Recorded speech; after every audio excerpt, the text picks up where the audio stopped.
ఈ contract outsourcing ఈ ఉద్యోగులు వీళ్ళ సమస్యల గురించి నేను కూడా 5 సంవత్సరాల మీతో ఉన్నా. నేను ఆర్థిక మంత్రి కాకముందు నాకు ఇంత డెప్త్ లేకుండే, అంటే ఇవన్నీ ఆ డిపార్ట్మెంట్ కిందకే వస్తాయని, ఇవన్నీ ఇన్ని రకాల సమస్యలు ఉంటాయని చెప్పి అనేకసార్లు చర్చించుకున్నాం. కొద్ది మేరకి కాంట్రాక్ట్ ఉద్యోగులుగా ఉన్న వాళ్ళకు స్కేల్ ఇచ్చి వాళ్ళకు కొంత గుర్తించి ఇచ్చినప్పటికి కూడా అవుట్సోర్సింగ్ ఉద్యోగుల విషయాలు మాత్రం అది జరగలే. ఎందుకంటే అది డిజైన్ చేసుకోబడ్డది. చివరికి మేము ఆయా డిపార్ట్మెంట్ పరంగా మీరే ఒక ఏజెన్సీ క్రియేట్ చేసుకొని ఈ కమిషన్ లేకుండా ఈ బాధలు లేకుండా ఖచ్చితంగా వాళ్లకు పూర్తి ప్రభుత్వం ఎంత ఇస్తుందో అంత చేర్చే ఏర్పాటు చేయమని చెప్పి కోరినాం మేము అప్పుడు. రెండవది ఏముందంటే, ఆనాడు ఈ ఉద్యోగులకి కొన్ని డిపార్ట్మెంట్లలో ఎవ్రీ ఇయర్ రెన్యువల్ చేసే సిస్టమ్ ఉంటుండే. ఈ ఎవ్రీ ఇయర్ రెన్యువల్ చేసే సిస్టమ్ బంద్ చేయండి, గ్యారంటీ ఉండేటువంటి పద్ధతులు వాళ్ళకు అలౌ చేయమని చెప్పి కూడా రెండవ డిమాండ్ కింద ఆనాడు బాగానే ప్రయత్నం చేసినాం.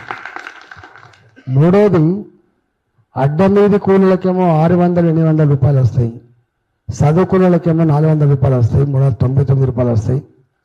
ఇవాళ ఇది సవరణ జరగాలని చెప్పి ఆ రోజు మేము ప్రయత్నం చేసినాం. కొంత ప్రయత్నం చేసి ఫస్ట్ పిఆర్సీలో కొంత పెంచినాం. మేము ఫస్ట్ పిఆర్సీ ఇచ్చినప్పుడు కొంచెం ఎక్కువ మొత్తంలో పెంచే ప్రయత్నం చేసినాం. కానీ ఏది ఏమైనప్పటికీ కూడా ఇవాళ చదువుకున్న మనుషులకి ఇచ్చే జీతానికంటే అడ్డమీది కూలీలకి ఎక్కువ జీతం ఉండేటువంటి పరిస్థితి మనం చూస్తూ ఉన్నాం. కాబట్టి వీళ్ళ కొంత గౌరవప్రదమైన వేతనం ఉండాలనేటువంటి డిమాండ్ మీద కూడా అప్పుడు ఉద్యోగ సంఘాలు వచ్చినప్పుడు మేము కోరినాం. నాలుగవది, అసలు మొత్తం సిస్టంలో వీళ్ళేం పడదని అనుకుంటున్నాం, ఈ అవుట్సోర్సింగ్ ఉద్యోగులు చేసినంత ఎట్టి చాకిరి ప్రభుత్వ ఉద్యోగులు కూడా చేయరు వాస్తవంగా. ఎందుకంటే ఏ చిన్న వాళ్ళకు సమస్య వచ్చినా వాళ్ళు పెన్ డౌన్లు సమ్మెలు చేసే అధికారం ఉంటుంది. కానీ ఈ అవుట్సోర్సింగ్ ఎంప్లాయ్మెంట్ అయినా సమ్మెలు చేసే అధికారం కానీ, ఎవరు కన్నెర చేసినా ఉద్యోగం ఓడిపోతుంది అనేటువంటి భయంతో వాళ్ళు, అంటే ఒక్క మాట చెప్పాలంటే ప్రైవేట్ కంపెనీలో చేసే వాళ్ళకంటే కూడా గవర్నమెంట్లో పనిచేసేటువంటి ఈ అవుట్సోర్సింగ్ ఎంప్లాయీస్ అంత జిమ్మెదారితనంతో అంత బాధ్యతయుతంగా పనిచేసే సిస్టాన్ని నేను కళ్ళారా చూసిన. కాబట్టి ఇవాళ వాళ్ళు సమ్మెలు చేసుకునే అధికారం కానీ వాళ్ళు సంఘాలు పెట్టుకునేటువంటి అధికారం ఎక్కడ చూడలేదు. కాబట్టి వాళ్ళకి కంటిన్యూగా వాళ్ళకు రెన్యువల్ చేస్తూనే ఉండాలి.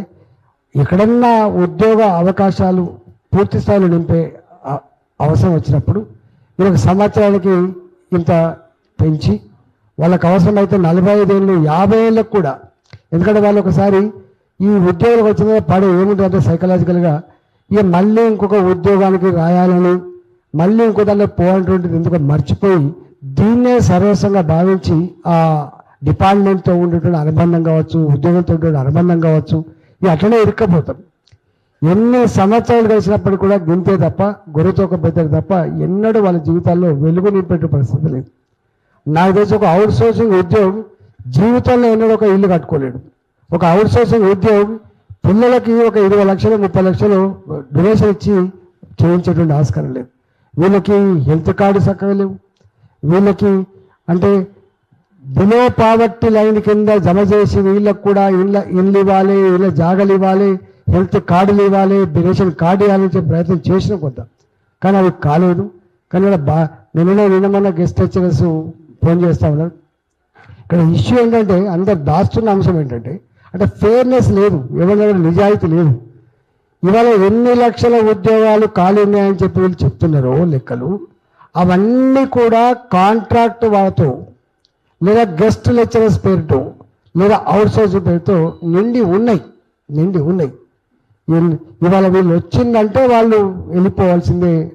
వాళ్ళు 50 ఏళ్ళు దాటిన వాళ్ళు, ఆ డిపార్ట్మెంట్ నమ్మిన వాళ్ళు, అదే పనిలో నిష్ఠాతులై ఉన్నవాళ్ళు, అక్కడే ఉన్నవాళ్ళు, ఇంకొక పని చేతకాని వాళ్ళు, ఇంకో దగ్గర పోని వాళ్ళు, 50 ఏళ్ళ తర్వాత ఏ కంపెనీకి పోయినా కూడా, ఏ ప్రైవేట్ సంస్థ దగ్గరికి పోయినా కూడా తీసుకొని పరిస్థితులు కూడా అన్నమో రామచంద్ర అని చెప్పి రోడ్ల మీద పడింది తప్ప వాళ్ళకి ఇంకో గ్యారెంటీ అయితే లేదు.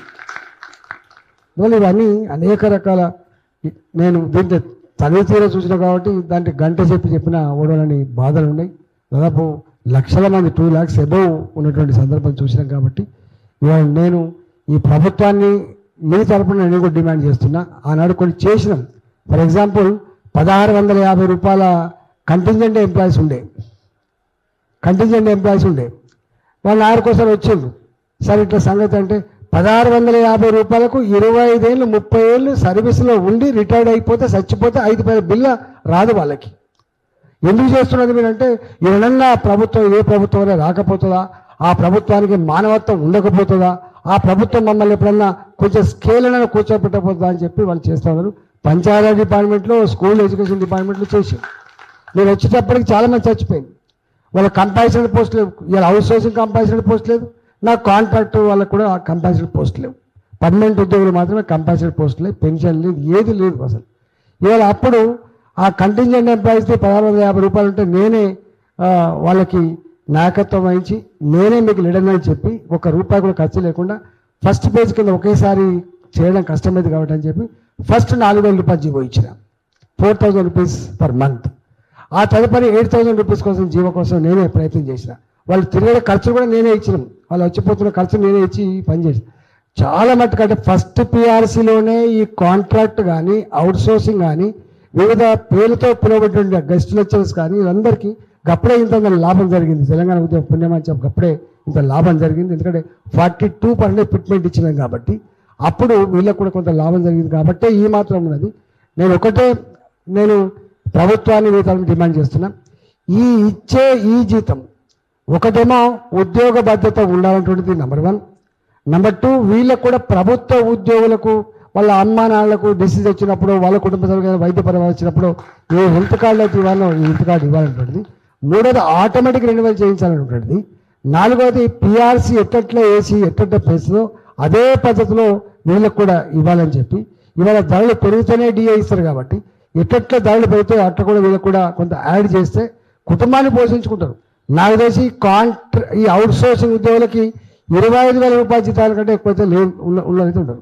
17,000 రూపాయలు, 22,000 రూపాయలు, 23 రూపాయలు కావచ్చు, మ్యాక్సిమం 25,000 రూపాయలు ఉండొచ్చు. అంతేనా? 22,500 రూపాయలు. ఇవాళ ఒక్కనాడు మన షాపింగ్ పోతే మేము పోలిక కూడా చెప్పినాం. ఒక్కసారి నువ్వు షాపింగ్ పోతే నీ పిల్లలకు ఖర్చు పెట్టే డబ్బు ఎంత, వాళ్ళ కుటుంబాన్ని మొత్తం పోషించుకోవాలనుకుంటే డబ్బు ఎంత అని చెప్పి. ఈ జీతాలు కూడా ఏమవుతుంది, వాడు ఏజెన్సీకి రావాలి, వాడు మంచోడైతే ఇతర టైంకు లేకపోతే వాడు ఇయ్యలేడు. ఏ ఏజెన్సీ వాడైతే ప్రభుత్వ పరంగా 4 నెలలు 6 నెలలు జీతాలు రాకపోయినప్పటికి కూడా నేను ఇస్తా అని చెప్పి అగ్రిమెంట్ రాస్తాడు, ప్రభుత్వం ఇవ్వకపోతే వాడు ఇయ్యను కూడా ఇయ్యాడు. అసలు మొట్టమొదలు జీతాలు ఎవరికి అవసరం ఉంటే చిన్న ఉద్యోగులకు అవసరం ఉంటాయి. చిన్న ఉద్యోగులు 1 నెల జీతం రాకపోతే ఎంత వేదన ఉంటుంది. పాలోళ్ళు పాల బిల్లు కోసం ఆగరు, పిల్లల ఫీజుల కోసం ఎవడు ఆగడు. ఇలా బస్సు ఉద్దర ఉండదు, బస్కి రాయడు, పెట్రోల్ ఉద్దర పోయాడు, ఇల్లుకి రాయకపోతే ఇళ్ళ కొడతాడు. అంటే నరకం అంటే ఏందో వీళ్ళే చూస్తారు. వాళ్ళకి 3 నెలలు 4 నెలలు కూడా జీతం పరిస్థితులు కూడా ఎంత ఇబ్బంది పడుతుందో మనకి. ఇవాళ ఈ గెస్ట్ లెక్చరర్స్ ఉన్నారు, వాళ్ళకి వచ్చే జీతాలు అయితే జస్ట్ 7 మంత్సే అవి. అది కూడా వాళ్ళకి ఆ కాలేజీలో మంచిగా రిజల్ట్ వస్తే వాళ్ళు దయ తలిస్తే ఈ రిపోర్ట్ మంచిగా పంపితే మళ్ళీ రిజల్ట్ చేస్తే లేకపోతే లేదు. ఏదైనా క్లాసులు బంద్ అయిపోయినాయి, కాలేజీ మూసిపోయినాయి అంటే వెళ్ళిపోడు ఎప్పుడప్పుడు. అంటే నిజంగా ఈ ఒక్కొక్క సమస్య చెప్తే అది ఒడిసేది కాదు. కాబట్టి ప్రభుత్వం అనేది వీళ్ళంతా ఇలా ఈ అవుట్ సోర్సింగ్లో ఉన్న వాళ్ళు కూడా పీజీలు పిహెచ్డీ చేసే వాళ్ళు ఉంటారు. ఇలా ఒక మాట చెప్పాలంటే ఇలా సీనియర్ ప్రభుత్వ ఉద్యోగులు 1,00,000 రూపాయల జీతాలు చేసుకున్న వాళ్ళు కూడా చేయనటువంటి సేవలు 12,000 రూపాయల ఉద్యోగులు చేసే పరిస్థితి.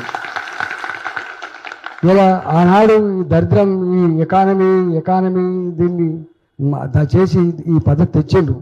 కేసీఆర్ గారు ఎన్నిసార్లు మాట్లాడి నేను చూసిన పక్కపంటే ఉండి, కానీ అంటే చెప్పడం వేరు చేయడం వేరు. దీనికి మానవత్వం కావాలి. నీ బాడీ నీకు ఎట్లా బరువు కాదో నీ చదువుకున్న నిరుద్యోగ యువత నీకు భారం కాకూడదు అనేటువంటి సోయి పాలకులకు ఉంటేనే సాధ్యమవుతుంది, లేకపోతే సాధ్యం కాదు ఇది. అందువల్ల ఇవాళ మీరు ఈ డిమాండ్ల ఏదైతే పెడుతున్నారో ఆ డిమాండ్లకి కూడా మద్దతు ఇస్తూనే రాబోయే కాలంలో కూడా రాకపోతే మంచోడు వస్తే ఏదైనా చేస్తే అవుతుంది. నేను ఈ వేదిక నుంచి డిమాండ్ చేస్తున్నా. ఒకటి, వాళ్ళ గెస్ట్ లెక్చరర్స్ కూడా వాళ్ళని ఎక్కడ ఇబ్బంది పెట్టకుండా వాళ్ళకు 12 నెలల జీతం ఇవ్వాలని చెప్పి నేను డిమాండ్ పెట్టినా. తప్పకుండా మళ్ళొకసారి డిమాండ్ చేసిపోతున్నా. ఎవరిని కన్నీళ్ళు పెట్టనియద్దు, ఎవరిని రోడ్ల అర్ధాంతరంగా రోడ్ల మీద పడనియద్దు, ఎవరికి కూడా జీవితం మీద విసుకొచ్చే పరిస్థితి రాకుండా ఉండాలని చెప్పి నేను తెలియజేస్తూ, ప్రభుత్వం ఆ దిశగా ఆలోచించాలి. ఇవాళ మీరు ఓట్లేసి గెలిచి ప్రభుత్వం రాగానే కలవెత్తికెక్కి ఎవరిని పట్టించుకున్నటువంటి తనం, ఎవరి కలవని తనం, ఎవరైనా దరఖాస్తు ఇస్తే కూడా ఇట్లా ఎల్లగొట్టే తనం అవుతుందో అది మంచిది కాదు. డెఫినెట్గా ఇవాళ మీ లక్షల మంది ఈ ఉద్యోగులు అయితే ఇలా ఉద్యోగులుగా కాకుండా ఉద్యోగ బాధ్యత నిర్వహిస్తుందో మీకు సంపూర్ణ మద్దతు తెలియజేస్తూ సెలవు తీసుకుంటున్నాను.